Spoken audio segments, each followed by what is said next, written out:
हमारी इस कहानी की शुरुआत में हमें कुछ गोबिल्स देखने को मिलते हैं जो एक सुअर को आग पर पका रहे थे और वहीं एक शख्स छुपकर उन्हें ऐसा करते हुए देख रहा था। लेकिन तभी उसका पैर गलती से एक लकड़ी पर पड़ जाता है, जिस वजह से आवाज होती है और उन गोबिल्स का ध्यान उसकी ओर चला जाता है, जिसके बाद वो उसके पीछे जाने लगते हैं। वो शख्स भी उनसे दूर भागना शुरू कर देता है। अब उन गोबिल्स को इसी तरह अपने पीछे लाते हुए वो शख्स मुस्कुराता है और इसके बाद एक ऊंची छलांग मारता है और इसी छलांग के साथ वह काफी दूर आ जाता है। दूसरी ओर वो गोबिल्स जो उसका पीछा कर रहे थे वो उसके बिछाए हुए एक जाल में फंस जाते हैं। वह सभी एक गड्ढे में गिर जाते हैं और ऐसा करने के बाद वह शख्स हमें अपना चेहरा दिखाता है। यह एक लड़का होता है और एक नई सुबह के साथ वह हमें बताता है, इस वक्त मैं दूसरी दुनिया में अपनी अकेलेपन की मजेदार जिंदगी जी रहा हूँ। और इसके बाद हमें बताया जाता है कि आखिर हुआ क्या था। लंच के दौरान हमारा हीरो अपनी क्लास में बैठकर मंगा रीड कर रहा था और उसकी क्लास में उसके बाकी के सभी क्लासमेट भी थे, लेकिन हमारा हीरो अकेला था।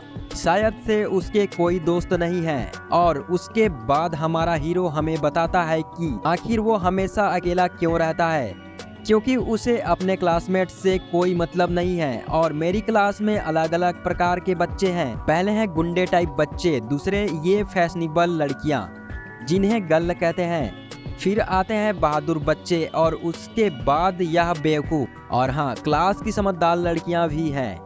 और मैं किसी भी ग्रुप का कोई हिस्सा नहीं हूँ। और मेरी जिंदगी ऐसी ही चल रही थी कि तभी अचानक क्लास के अंदर एक सबमरीन सर्कल अपीयर होती है, जिसे देख सभी बच्चे हैरान रह जाते हैं और चिल्लाना शुरू कर देते हैं। चिल्लाने की आवाज सुनकर हमारा हीरो देखता है कि आखिर यह क्या हो रहा है। अरे भैया, यह तो एक मैजिक सर्कल है। ऐसा होते हुए मैंने कई बार मंगा और कॉमिक्स में देखा है, लेकिन मुझे दूसरी दुनिया में जाने में कोई इंटरेस्ट नहीं है। इसलिए मैंने इस क्लास से भागने की कोशिश की, बहुत कोशिश की, लेकिन साला दरवाजा खुला ही नहीं और वह सबमरीन सर्कल पूरी क्लास में फैल जाता है।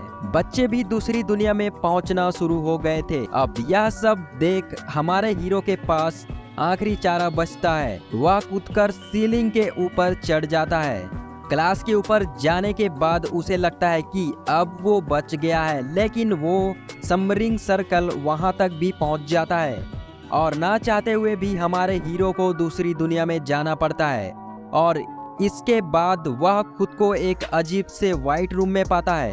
अरे भाई, यहाँ पर कोई क्यों नहीं है? मुझे तो लगा कि कोई खूबसूरत प्रिंसेस या फिर कोई मोटा सा राजा मेरा इंतजार कर रहा होगा।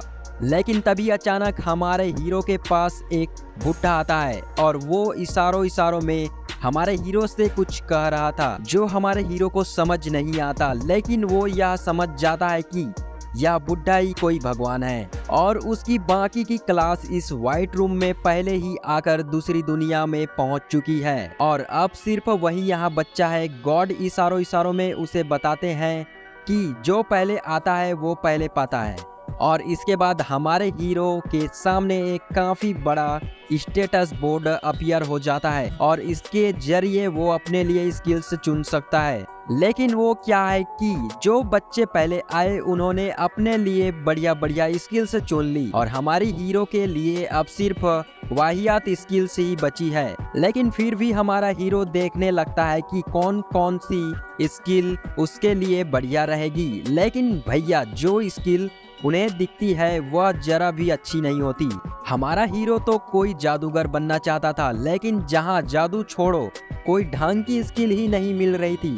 देखकर लगता है कि हमारे हीरो को तो एक तलवार मिलना भी मुश्किल है। अब देखो, मैं तुम्हें बताता हूँ कि कैसी वाहियात स्किल है। जैसे कंपनी कम्युनिकेटर जो जरूरी होती है, एक ऑफिस वर्कर के लिए एक और स्किल होती है, बस एक जगह पड़े रहो, कुछ करने की कोई जरूरत ही नहीं है। और बस यहाँ पर ऐसी वाहियात स्किल है। बुड्ढे, यहाँ सब क्या हो रहा है? मेरे साथ मुझे मेरे सवालों का जवाब दे। ऐसी फुद्दू सा स्किल का क्या मैं अचार डालूंगा? अगर तुम अपने आप को भगवान कहते हो तो कुछ करो मेरे लिए। अब हमारे हीरो की बातों से परेशान होकर भगवान कहते हैं जितनी भी ये बची हुई स्किल है वो तेरी हुई, अब चला जा यहाँ से। और उनके यह कहते ही स्किल्स का जो बोर्ड था वो टूट जाता है और बची हुई सारी फुद्दू स्किल्स हमारे हीरो के पास जाकर उसमें समा जाती है। और ऐसा होते हुए हमें दूसरी दुनिया दिखाई जाती है जहां पर हमारा हीरो आ चुका था, इस बात से परेशान कि आखिर वो इस दुनिया में जिंदा कैसे रहेगा इन फुद्दू सा स्किल के साथ। और दोस्तों हमारे हीरो का नाम है हारुका। वैसे इसी के साथ हमारे हीरो को एक थैला भी मिला था और हमें पता चलता है कि इस थैले में हारुका अनगिनत चीजें रख सकता है और इसके अंदर पहले से ही थोड़ा सा सामान था, एक जोड़ी कपड़े और कुछ मैजिक आइटम्स, जिसके बाद हारुका उन कपड़ों को पहन लेता है। अब लग रहा हूं ना मैं दूसरी दुनिया का। चलो अब अपना स्टेटस देखते हैं, लेकिन स्टेटस देखने के लिए उसे पहले इसको रोल करना होगा। उसे याद आता है कि यह तो एक फालतू की स्किल थी, उस बुड्ढे ने सच में मुझे सारी वाहियात स्किल दे दी। इसके बाद हारुका 2 डाइस फेंकता है जिस पर MM लिखा आता है। आखिर इस M का मतलब क्या है? कहीं मासो चश्म तो नहीं? ऐसा नहीं हो सकता। इसके बाद हारुका से पूछा जाता है कि वह अपने पॉइंट को किस स्किल पर लगाना चाहता है। हारुका अपने सभी पॉइंट लक पर लगा देता है। इसके बाद उसकी स्टेटस विंडो ओपन होती है। हम देखते हैं कि उसका लक मैक्स हो चुका था, यानी कि M का मतलब था मैक्स, ना कि मासो चश्म। लेकिन बाकी की जो भी स्किल है वो लेवल 1 की है। इसके बाद हारुका सोचता है कि उसे क्या करना चाहिए। क्या उसे एक टीम बनाकर इस दुनिया में सफर करना चाहिए या फिर अकेले ही सब करना सही रहेगा? अगर मैं कोशिश करूं तो इस दूसरी दुनिया में अपना हरीम बना सकता हूं। वैसे याद आया कि बाकी सब कहां है, मुझे कोई दिखाई नहीं दे रहा। मुझे क्या, मैं तो वैसे भी अकेला रहने वाला हूं। इसके बाद हारुका निकल पड़ता है अपने लिए कोई सुरक्षित जगह ढूंढने। पहले मैं अपने लिए कोई घर बनाऊंगा, लेकिन जंगल इतना घना था कि हारुका को ज्यादा कुछ दिखाई नहीं दे रहा था। हारुका सोचता है कि अगर सोते वक्त उस पर किसी मॉन्स्टर ने हमला कर दिया तो। और इसके बाद हारुका अपनी आंखों में वो कॉन्टैक्ट लेंस लगा लेता है जो शायद उसे उस बैग में से मिले हैं। और इनको लगाने के बाद वह देखता है कि अब वो देखकर ही यह बता सकता है कि कौन सी चीज जहरीली है और कौन सी चीज खाने लायक। इसी के साथ वो आइटम्स की इंफॉर्मेशन भी देख सकता है, यानी कि हारुका एंड कॉन्टेंट का इस्तेमाल अपेजल स्किल की तरह कर सकता है। और इसके बाद हारुका देख पा रहा था कि कौन सी चीज खाने में जहरीली है और कौन सी चीज खाने लायक है। इसके बाद हारुका को कुछ मशरूम दिखते हैं जो खाने लायक थे, इसलिए हारुका उन्हें इकट्ठा करने लगता है। इसके बाद आगे बढ़ते हुए हारुका को सामने एक नदी मिलती है। हारुका अपने बैग में पानी भरकर फिर पानी को पीता है, लेकिन इसके बाद हारुका को सामने की ओर एक गुफा दिखाई देती है। हारुका अपने चारों ओर देखते हुए इस गुफा के पास आता है। वो ध्यान से गुफा के अंदर देखता है कि कहीं कोई है तो नहीं। वो भगवान से दुआ करता है कि यह किसी मॉन्स्टर का घर ना हो, लेकिन तभी पत्थर के गिरने की आवाज सुन वो डर जाता है। और इसके बाद वो गुफा के और अंदर आकर देखता है कि ये गुफा तो काफी बड़ी है और हारुका के पास काफी सारे ऐसे आइटम्स हैं जिनका इस्तेमाल करके वो इस गुफा में आराम से रह सकता है। वैसे इसके बाद वो अपने टेम्परेचर मैजिक का यूज करके आग भी चला लेता है। और अब हारुका को लगने लगा है कि जिन स्किल्स को वह फुद्दू समझ रहा था वह तो बहुत काम की है। इसके बाद हारुका अपना स्टेटस देखता है, उसकी टेम्परेचर स्किल लेवल अप होकर फायर मैजिक बन चुकी है और इसी के साथ उसके कुछ और स्किल्स भी मिली है। और फिर हारुका को बहुत तेज नींद आने लगती है और इसी तरह हारुका का दूसरी दुनिया में पहला दिन समाप्त होता है। लेकिन तभी अचानक हारुका की आंख खुलती है और उसे पता चलता है कि भैया सुबह हो गई है। हारुका इस बात से खुश होता है कि रात में उसके ऊपर किसी मॉन्स्टर ने हमला नहीं किया, क्योंकि उसके जो आइटम्स हैं उनमें एक बोनस रेपिटेक्स है जिसकी वजह से मॉन्स्टर उनसे दूर रहते हैं। और इस बात से हारुका खुश होता है, लेकिन उसके बाद उसे एहसास होता है कि उसने एक दिन और रात से कुछ नहीं खाया। उसके बाद वो आग जलाकर अपने लिए कुछ खाना बनाने लगता है और वो उसमें थोड़ा नमक भी डालता है और खाना बनकर तैयार हो जाता है। और उसके बाद जब वो खाना खाता है तो खाने का टेस्ट बहुत ही अच्छा लगता है। दोस्तों, हारुका को उसके बैग में एक चाकू और तावा मिले हैं। वैसे हारुका के थैले का नाम ब्लेजर है। वैसे इसके बाद हारुका सोचता है कि अब उसे आगे कहां जाना चाहिए। हारुका डिसाइड करता है कि वह कुछ वक्त तक उसी गुफा में रहेगा। बस अब उसे अपने लिए खाने और सिक्योरिटी का इंतजाम करना है। इसके बाद वो अप्रेजल के जरिए खाने लायक चीजों को इकट्ठा करने लगता है। लेकिन तभी अचानक हारुका को सामने की ओर कुछ गोबिल्स दिखाई देते हैं। हारुका देखता है कि इन गोबिल्स का लेवल 8 है और हारुका के पास हथियार के नाम पर सिर्फ एक लकड़ी होता है। क्या मैं इनसे जीत पाऊंगा? लेकिन आज नहीं तो कल मुझे इस दुनिया में लड़ना तो पड़ेगा। इसके बाद हारुका अपनी इस लकड़ी में मैजिकल पावर को इन्फ्यूज करता है और इसके बाद वो अपनी इस लकड़ी के साथ लड़ने के लिए तैयार था। वो सबसे पहले गोबिल्स के सिर पर वार करता है और इसके बाद उसकी अच्छे से धुलाई करके उसे हरा देता है। लेकिन तभी दूसरा गोबिल्स हारुका पर हमला करने के लिए आता है। हारुका उसके हमले से बचता हुआ उस लकड़ी की सहायता से मैजिकल बीम को शूट करता है और इनसे वो गोबिल्स हार जाता है। उन्हें हराने के बाद हारुका चैन की सांस लेता है और साथ ही शाम हो जाती है। जिसके बाद हारुका नदी के पास आकर अपना मुंह धोता है। मैं अपनी पहली लड़ाई जीत गया। जो मैंने किया वो बहुत कूल तो नहीं था, लेकिन फिर भी मैंने अच्छा किया। और इसके बाद हारुका अपनी गुफा की ओर बढ़ जाता है और इसके बाद गुफा के अंदर हम हारुका को मशरूम खाता हुआ देखते हैं और हारुका अपने साथ गोबिल्स का एक हथियार भी लेकर आया था। लेकिन हारुका के लिए यह चीज कोई काम की नहीं होती क्योंकि यह छोटी, भारी और फालतू की है। इसके बाद हारुका देखता है कि वह लेवल अप करके लेवल 2 पर आ चुका है और उसके स्टेटस भी काफी बूस्ट हो चुके हैं। लेकिन क्योंकि हारुका का सामना कुछ गोबिल्स से होता है, इसीलिए वो नहीं चाहता कि काफी सारे गोबिल्स मिलकर उससे कैप्चर कर ले। लेकिन लेवल अप हो जाने की वजह से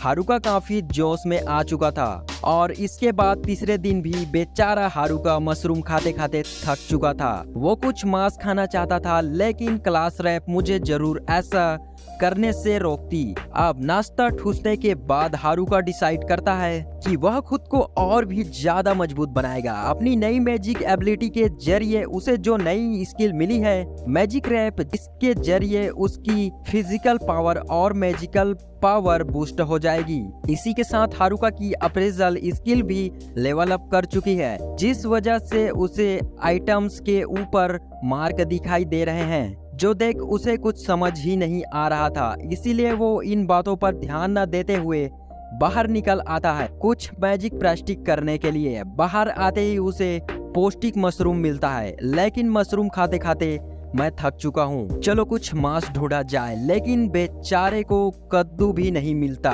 लेकिन जल्दी उसे एहसास हो जाता है कि आखिर मैं ये क्या कर रहा हूँ। इसके बाद वो मैजिक रैप स्किल का यूज करके अपनी फिजिकल और मैजिकल पावर को बूस्ट कर लेता है और इसी के साथ वो भागना शुरू करता है। हारुका की स्पीड काफी ज्यादा बढ़ चुकी है और वो लंबी लंबी छलांग मारने लगा है और इसी वजह से हारुका काफी खुश होता है। वो अब और भी ज्यादा तेजी से अपनी लकड़ी से हमला कर सकता है और फिर हारुका 2 और गोबिल पर हमला करने के लिए जाता है और इस बार वो एक ही हमले में एक गोबिल को हरा देता है और दूसरे गोबिल पर भी एक हमला करके उसे भी हरा देता है और अब उसे लड़ने में काफी मजा आ रहा है। अब मैं आसानी से काफी सारे गोबिल्स को संभाल सकता हूँ। लेकिन तभी उसके सामने 3 हट्टे कट्टे गोबिल्स आ जाते हैं। बेचारा घबराकर वहीं झाड़ियों में छुप जाता है और वहां से